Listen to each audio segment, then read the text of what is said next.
Okay, I just wanted to take a minute. As I was going through and editing the Parks report, the background or the introduction section, I realized something that I was watched with one of Larry McInerney's videos just resonated with me, and I wanted to share what I realized I was looking for as I was going through this. Let me just see if I can make that smaller. Yeah.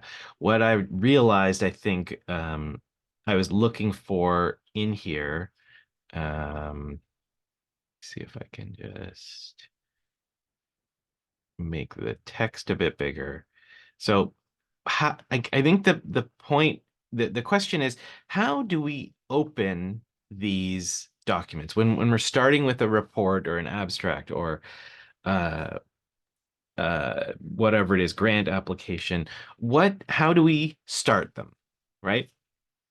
And Larry has he highlights the importance of trying to create instability, a sense of instability and tension. In another word of saying that is to highlight the problem, start with the problem. I think the thing that he points out, and we often will do, is start from a place of stability. Try to give background information, try to give definitions before getting to the problem. But the reader, we're creating a conflict between what our writing and what the reader is looking for when we do that. If we don't present the problem up front, it is one of these instances that what we talk about is creating a conflict between the reader and what we're trying to put on the page. Let me just show this part of the video, and then I'll show you what I was thinking as I was reading the introduction section. Anomaly is a noun, inconsistent is an adjective. But can you see what all these have in common? Anomaly, inconsistent, but, however, although. These are flow words, but these are not. So what does this list have in common? However, but, although, inconsistent, anomaly. They create tension. It's a good word for it. Tension. Give me some other words. Challenge. Good. Contradiction.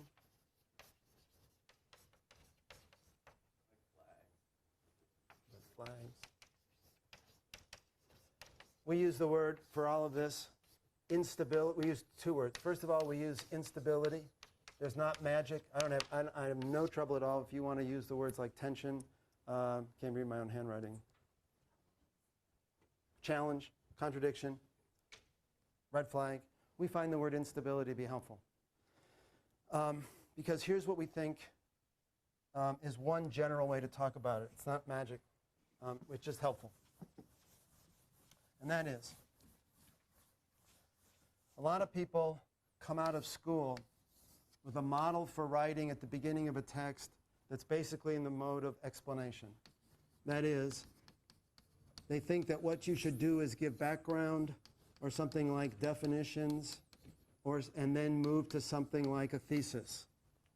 Notice this is all very much on the positivistic model. That is, knowledge starts by a solid foundation. You have a solid foundation of previous knowledge. You have a solid foundation of a definition. You have a solid foundation of, here's the worst one of all, generalizations. Right? So many people have been taught this model. They don't even know they're using it. You open with a generalization. You move to a specific thesis. Then you talk about the thesis. Then you move out to a generalization at the end. We call it the martini glass model of writing.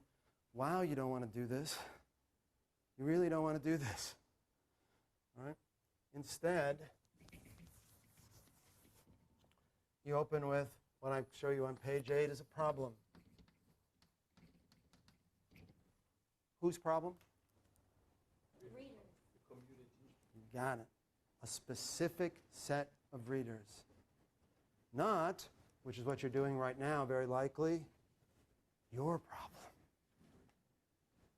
I see all kinds of texts that have the language of, dear reader, I have this problem that really interests me.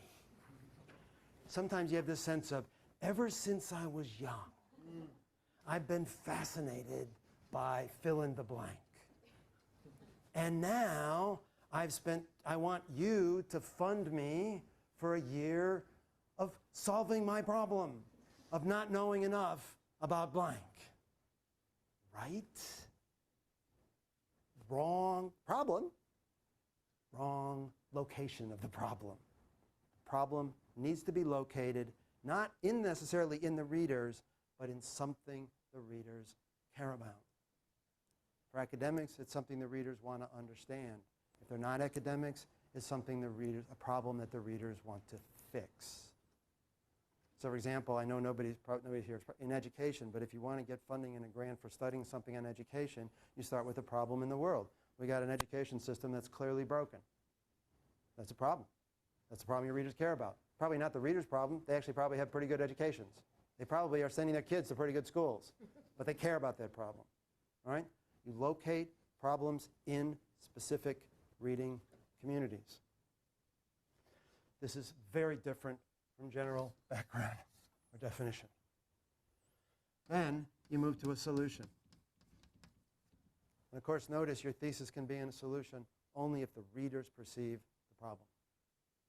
Sometimes I'll say to people, this thesis, is it a solution to a problem? They say, yeah, of course it is. Okay, so where did you say what the problem is? It's not there. It's not there. It's got to be there. Not got to be there. 9 times out of 10, 99 times out of 100, it's got to be there.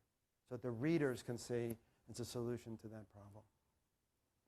Now, in very general terms, and I'm just going to sketch this out quickly, we find that problems have 2 chief characteristics. One is the situation has to be unstable. That is, you have to generate a sense of instability. Words like but, however, inconsistent, although, anomaly show the situation to be unstable. Can you see the crucial difference in why so many writers are so bad at this? Look at this language. Look at this model. This model is a model of stability and continuity. This model is a model that says this thesis validity, its validity is established by it being continuous with something that we already know to be valid.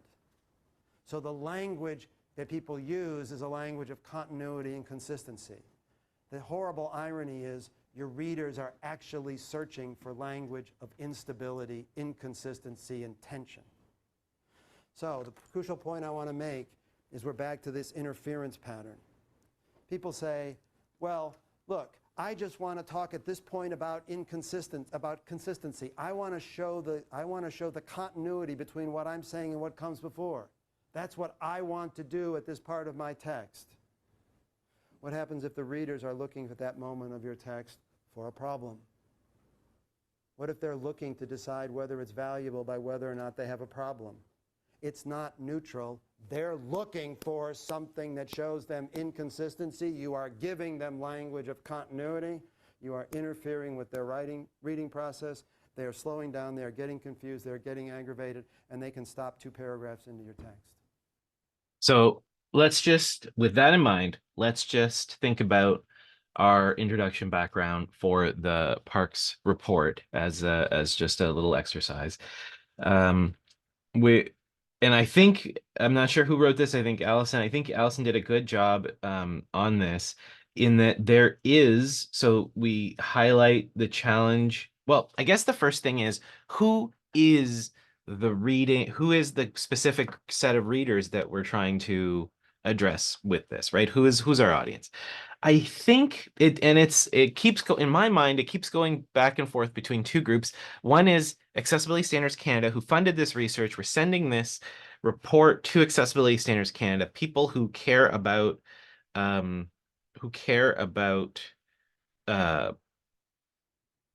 improving accessibility.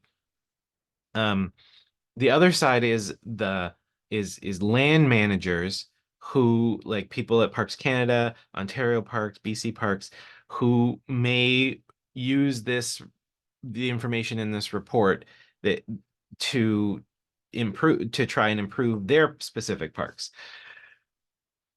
I think the latter is the one that I would like to target the language to, because they're the ones that are going to make a difference.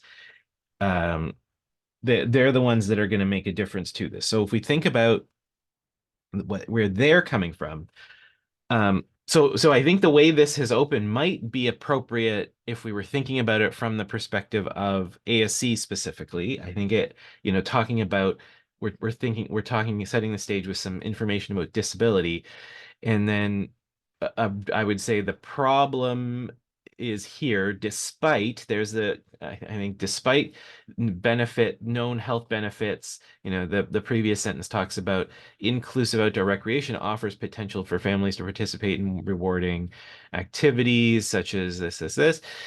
Despite these benefits, a number of obstacles exist that limit people with disabilities and their caregivers from participating in outdoor activities. So that is the problem statement, or that is a problem statement that's there.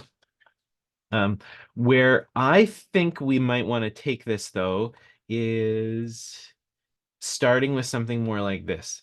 I think going to, if we're thinking about, and like, so how big a problem is this, right? That's, to me, how big a problem is this is a question that I'm not sure, because it sounds like the sentence before this, it makes it sound like there are some inclusive outdoor activities.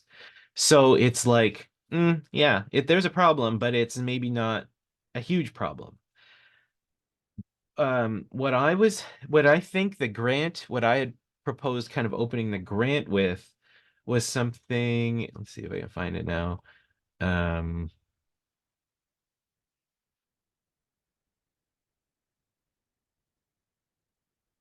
sorry, I've lost the part.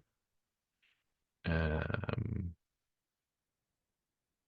what I was actually, maybe I'll go to the other document. I'm not finding it in this one. If I go here, I was starting to work on it, and what I did right away, like almost without thinking about it, and this is what made me resonate with this, instead of calling it background, introduction, whatever, this is the introduction of our report. But the section here is going to define the problem. I think that's what I'm trying to do with this. And the part of this, yeah, here's the part that I think we might want to open with. You know, our parks are a source of pride for Canadians, an integral part of our identity. They're a part of our tourism market. This is, again, getting into too much information. I think I want the second sentence to be the problem, which is, but, or however, people with disabilities are unable to go to these parks because of a lack of accessibility, or they're unable to experience the benefits that other Canadians do because of these things. I think that should be almost the second sentence. And if you look at what I've written in the executive summary, basically the first sentence, Canada's national parks are a source of pride for many Canadians, and provides enjoyment and health benefits to a lot of people. Yet, so there's the instability, yet many people with disabilities and their companions are unable to experience these benefits because of a lack of accessibility. Second sentence, problem. And then I try to expand on the problem a bit more. In fact, Canada has lagged behind other countries in terms of park accessibility. And therefore, there's an urgent need to identify barriers to park accessibility. To try to make it, to try to really hone that problem. I think that's all I wanted to share for now. Yes, I'll stop here.